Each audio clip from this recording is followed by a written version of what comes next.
first tune-up race for Marquette Marathon. It was a half marathon in Portland, Michigan. Relay for Life, raising money for cancer. Um, didn't turn out quite as well as I would have hoped. I did get second overall, so that's a positive. I was actually would have been in first place for about the first 6 miles, and then got passed up and just didn't have enough in the tank to keep up with the guy who passed me up.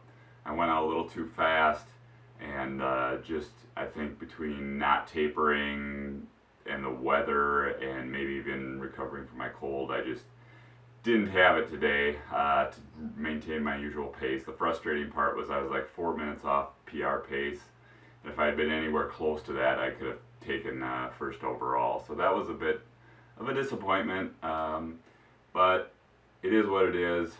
It's hard to know with a race like this, like what are the X factors that caused me to not run as fast as I'm capable of. I know I did go out a little too fast, like I said, but I don't think it was really that. So I'm not really sure what it was, to be honest, and it's always frustrating when that happens because it's like I got this marathon coming up that I really want to perform well on, and you know I'd feel a lot better if this race would have gone real well. But I flash back to last spring where I ran the 25K riverbank run in Grand Rapids and did really slow performance there. I think it was what 10 minutes, like almost 10 minutes slower than the year before or something like that. Maybe it was even worse than that. But anyway, I was much slower than the year before and felt was not feeling good at all about that. And then like 2 weeks later, I ran the marathon and ran like a almost perfect race. So maybe that'll work out the same way this time. We'll see. I got 2 more tune-up races coming up, so we'll see how those play out. My legs have felt tired lately. Like today, they definitely weren't fresh. I know that for sure. So that was definitely one factor. I'm getting back up to the distance after having 3 weeks of vacation, where I didn't get in my full normal number of miles. So legs are probably a little tired getting back into the swing of things here. So that was surely part of it. The heat, the humidity, I always seem to die in it. It actually wasn't that hot, but it was still pretty sticky. And yeah, I don't know, just a combination of things. Hopefully I'm not just getting slower. I seem to, I'm thinking about it. I'm not sure I've had a real good race in the summer, so I think I'm just, always affected by the heat and humidity. So we'll see what happens when winter comes around. Hopefully I'll be back to my normal paces and be back in PR shape. It's frustrating because in January I ran a real good half marathon leading up to the Myrtle Beach Marathon. I ran an 8K PR, was just really running fast, and it's like it's frustrating not to be at that point after I had the injuries, but now like that's not an excuse anymore because it's been enough time that I've fully recovered from those injuries. So I'm not sure what it is, to be honest, what my speed has taken a hit basically since the marathon was my last halfway decent performance really.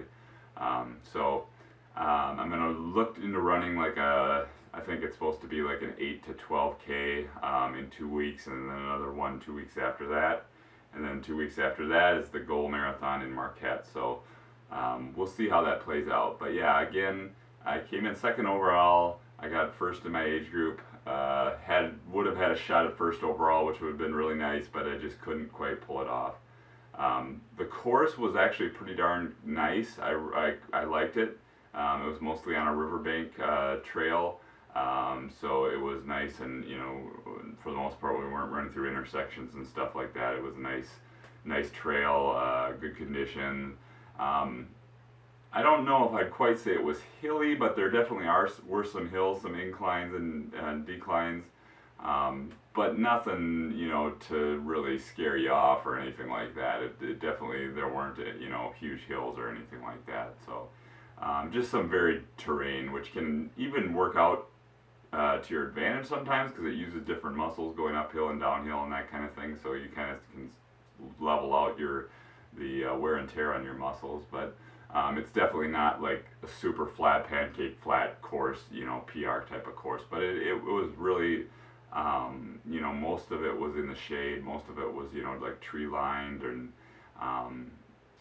so overall I really liked the course. It started and ended at Portland High School, if you're familiar with the area.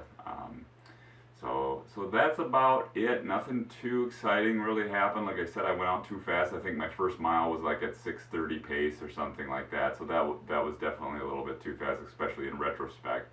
But at the time, it felt, pretty easy actually. And so I was like, maybe I'm in this good a shape, and it's kind of stupid in retrospect thinking that, but it's hard. It's hard to know when you're, it's been a while since your last race at that distance. When you got a lot of X factors going on, like you don't know where your fitness quite is. But probably if I had slowed down a little bit that first mile or two, could have maintained a little bit faster pace throughout the whole race. My paces were kind of all over the place, which is a little bit weird. My last mile was relatively fast again after having had some slow miles in there. But yeah, I'm not gonna dwell on it too much. It is what it is, and we'll see how I do, the next two races, and then, leading up to the marathon.